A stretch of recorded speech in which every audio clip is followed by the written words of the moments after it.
So I'm here with Jeff. He's from the film The Admired. Welcome, Jeff. Welcome to Milan. Thank you so much. Thank you. First time to Italy. Very excited. Went to Rome and Florence and now Milan, and we're so pleased to have The Admired here at the festival. And I love, you know, networking and meeting all the other filmmakers as well. That's really kind. Thank you. It's really appreciated. And Jeff, if you benefit of viewers, if you could just give us a brief synopsis of the film, and then tell us your connection to it. Actually, I know your connection, but if you could tell us your connection to the film. I'm actually I'm an award-winning filmmaker myself, but I'm just an actor in this particular film.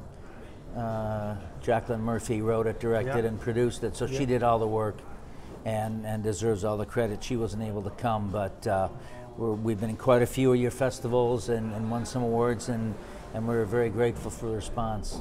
Thank you. And it is fantastic, and I love the story itself, actually. Yeah, and you're right, I was talking to Jacqueline at length about the picture. And I know it's a kind of passion project of hers. Well, it was a first-time filmmaker, which is really amazing what she's done. Yeah. Wrote, directed, produced, and starred it. And I've done it on my films, but it's exhausting. I mean, it's really a lot of work. But. And if you don't mind me asking, yeah, you already alluded to that. You're a filmmaker yourself. And I am. I've got a feature-length vampire film called Revamped, which was came about from a short film I did called Fatal Kiss. My first short, I wrote, directed, produced, and starred in it, won awards right off the bat at festivals, and I sold it to HBO, which was absolutely unheard of. Incredible. At the time. A handful of films they've ever bought. Even now, like, come on. Even now, tough. it would be huge, and so it was just the right film at the right time, and because of the success of that, we expanded it into a full feature film, and that's Revamped, and you can see that now on Amazon Prime and Raiku and a bunch of other internet platforms. So. And how do you feel about? I mean, this is a reality. Sure. With the HBOs and the Netflix and the Amazon Primes. How do you think that's skewed? Might be the wrong word. How do you think that's affected the landscape in terms of filmmaking? Lots of opportunities. You know, that's a great question, because. You know, first it was network, then it was HBO, then it was Showtime, then pretty soon they started giving the networks run for their money. Yeah. And then it was the cable networks that started winning the awards. And now with the internet and Hulu and Amazon and Netflix, it's a game changer now. And Amazon will actually let you submit your own films and ideas directly to them. Now you hope they don't rip you off, or that they develop it and take care of you in the process. But previously that was unheard of. You couldn't submit unsolicited projects unless it came through an agent, a lawyer, or something like that. So the landscape's changed because they've opened the door to web series and all kinds of things that used to be, you know, people would just get their friends together, shoot it, throw it up on the internet, get it on YouTube. But now if something goes viral, you're getting calls from, you know, Amazon and Hulu to develop something. So it's unheard of before. Yeah, and a couple of things that come to mind. I mean, firstly, the genie's out of the bottle now, so you can't put it back in anyway. No, that's not going to happen. That's not going to happen. And secondly,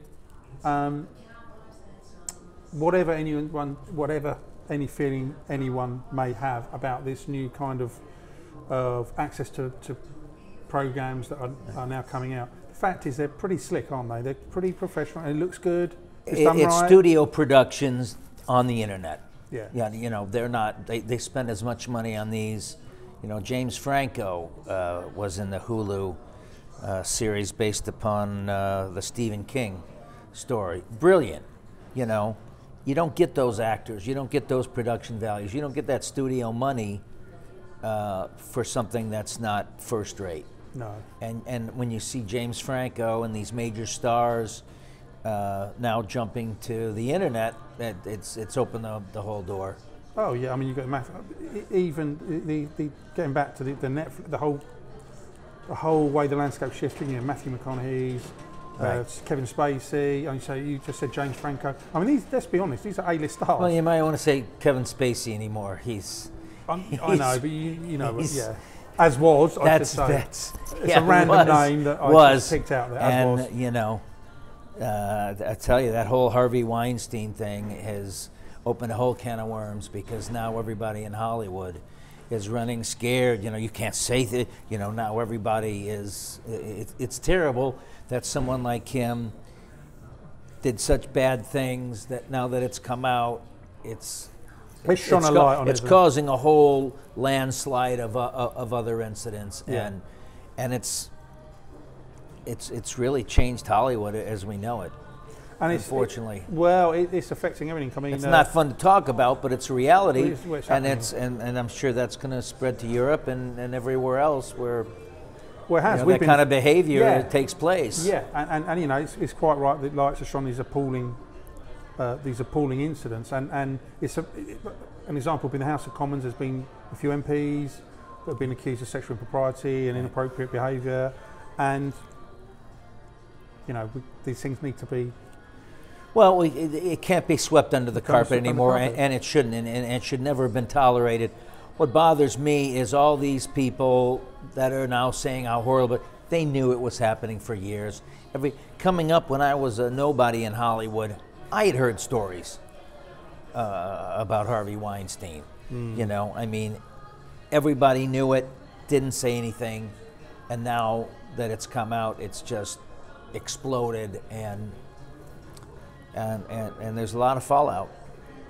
And that's going to affect things for years to come. It must do, mustn't it? Because it's such a huge. Well, the studios now are incorporating new training for their employees. They're now spending, you know, tens of thousands, maybe hundreds of thousands of dollars, having to now put the training programs of, you know, what's accepted, what isn't, you know, impropriety in the workplace. It's costing a lot of people a lot of money. And if we can go back 30, this just sort of moving away from, if we can go back, say, 30 years, because I know we talked earlier off camera, and you've been acting for around 30 years, I believe. Sure. Can you give us a sense of, it's always been hard to get work, I know that. It's a struggle, you know, and you're chasing the work. Is the opportunities to get work 30 years ago to now easier or more difficult? Is it about the same? What's the difference? It's so much easier. I mean, back when I started, the agents would get something called a breakdown. It would tell you what the project was, what the roles were, the age ranges, and so the agents would submit to the projects accordingly. Yeah. And literally to make sure you fit that project. To make sure you fit and get in the door, we would literally, and we get those sort of under the table, and we'd literally drive all the way across town to 20th Century Fox, and put our picture in the in a little casting box. Go over to Universal. I mean, literally driving all over to do that. Or if you had the money, pay a delivery guy to do that. Now it's all online. You sign up for it. You put your pictures. You put your resume. You put your videos. You get a notice that says this is right for you. Da-da-da-da. You press a button. Boom. You're submitted. But is the end result that you want to say you? It doesn't necessarily mean you. It could be Joe actor. Is Joe actor getting more work? Well, Joe actor is. You still have to have an agent. Yeah. And you still have to have a manager. Don't get me wrong. They're still sending me out, but I do this on my own, and I'm getting my own jobs. But I've got 30 years worth of work and a resume that gets me those jobs. Joe Schmo's not going to get the job if he's up against me. So Joe Schmo's have an opportunity that I never had back then, but they still don't have the talent, they still don't have the resume, they still don't have the body of work, but yet they're still going to get more work than back in the day where it was, if you didn't have an agent, forget it. I mean, there was no way to get in. Okay, I imagine. And now what's interesting is what's now happening is the casting directors are asking for self-taped auditions. So now you've got to set up the lights, you've got to set up the camera, you've got to do your audition, and then email it to them, which is good at least because you can do multiple takes and get something that you're happy with. Yeah. But we're now doing the work of the casting director. They're no longer renting a studio, they're no longer having casting sessions. The actors are now doing the work of the casting director, and all they're doing is pressing a button and watching the videos. So let's imagine if we've never met. And that's never happened before. No, that's brand new in the last 2 years. So let's imagine for a moment we've never met. Sure. And I'm 18. God, that's a long time ago. And I know you from mutual. Me too. Yeah, I know. And I know you from a family member. Sorry, there was a point to this. And Jeff, we've been just. Yeah, I'm thinking about becoming an actor. I know you've all this experience. What would your advice be to me? What would you say? Well, everyone wants to get in the union, and to get the real money, the real jobs, you have to be in the unions. But my first thing is get on LA Casting, get on Actors Access, get on Casting Network. All these, like we're talking about, these online casting companies that you pay a yearly subscription fee. You can put voiceovers, you can put songs if you're a singer. You can put your acting reels, you put in your profile, your biography, your resume, a bunch of pictures, and then you get email notifications when something's right for you. I mean, anybody can do that. I mean, I suppose what I'm getting at is, would you say to them? But the casting director gets it. They get my resume and my pictures, and they get yours, and you're brand new in town. They're going to delete yours because you don't have the experience. Yeah.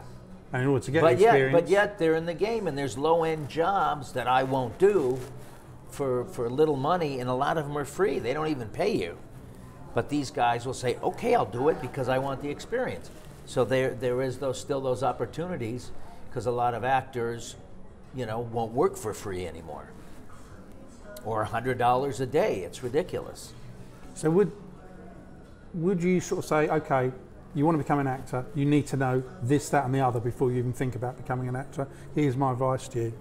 I guess is what I'm getting at. Study. Right, okay. Take classes in high school, drama, take classes in college, take a commercial workshop, take an on-camera workshop. Because the mistake these actors make is they take these acting classes and they're learning to memorize scripts and do it like a play. Yeah. And then the acting coach sits there and says, "Oh, that's good. Make it a little more intense. Change this, change that.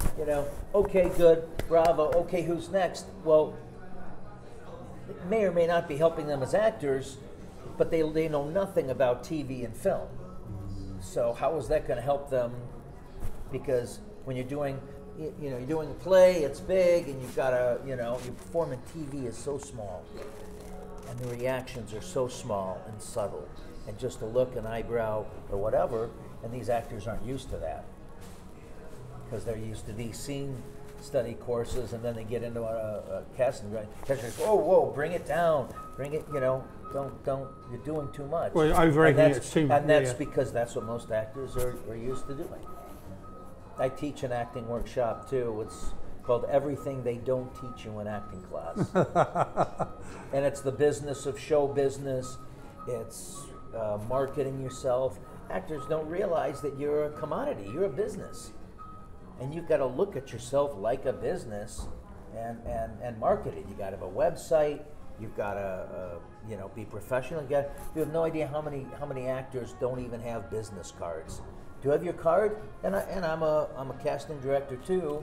When I do my own films, you got a card? Oh no, let me get a piece of paper.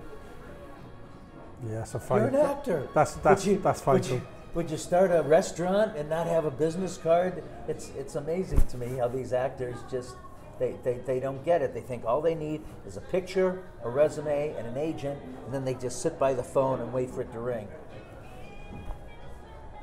You got to be out, and I'm still submitting myself every day, and I still get work. And I call up my agent and I go, "Hey, I just booked this job." And they go, "Okay, great." I don't mind giving them the job, keeps me working, keeps them happy, and it makes them work harder for me because they know I'm out there hustling on my own. Fantastic. It's it's not easy, but then I started making my own movies because I saw how the acting industry was changing, and I said, I don't know how long this acting thing is going to go, and I've been on Star Trek: The Next Generation, and I think I mentioned it. I'm on American Horror Story, Cult this season, and so I started telling my own stories. And I started writing, directing, producing, and fortunately, I'm a good storyteller. I've never taken a writing class. I've won multiple writing awards. And do you prefer I've never taken one single writing course. And do you prefer to be here or there? Which side? I prefer to be all around. Oh, come on! If I had my choice, choose, it'd be on the other side. Right, okay. Directing and telling my stories. Okay. Yeah. So do you wish that's the fun? You know what the fun part is? You shoot the movie, you do pre-production, production, post-production, and the funnest part is getting in the editing room and cutting it all together and seeing the story in the movie come together. The final stage, post-production. That's what I enjoy the most. Fantastic. Brilliant. It's exciting. It's fun, and I tell my favorite expression is, you can do and be anything you want in this world. Don't let anybody tell you can't. Get out there, start shooting, start making your own movies. It's never been easier. Oh yeah, you can shoot it on your iPhone. You can edit it on your iPad. I mean, you literally can make your own movie instantly. Even if it's crap, then you do another one that's better. So just keep working, keep shooting movies, and we'll see you in the movies. Thanks, Jeff. Perfect end. Thank you very much, Steve. Wonderful end. Thank you. They keep saying I'm right for the part and someone else gets it. Can't you think about something other than your work? This is my dream. I apologize for the interruption. And who are you? Mr. Z. I want to be a glamorous Hollywood movie star. Everything has a price. This is the ticket to your future. Once you do this, there will be no turning back. Agreed? Agreed. Tonight, we have a very special guest, the award-winning actress, Miss Olivia Spencer. I've been looking all over for you. Hi, please. When you're admired, Olivia, I love your work. I'm your biggest fan. Your heart, you never need to worry. Sam. Why don't you sit down for a minute? Anything for the head of the studio. We just offered the role to Starlet. And I can't wait for you to play my mother. Someone's in love with you. Your husband's career has been doing poorly. When are we gonna be together? I want my life back. With you.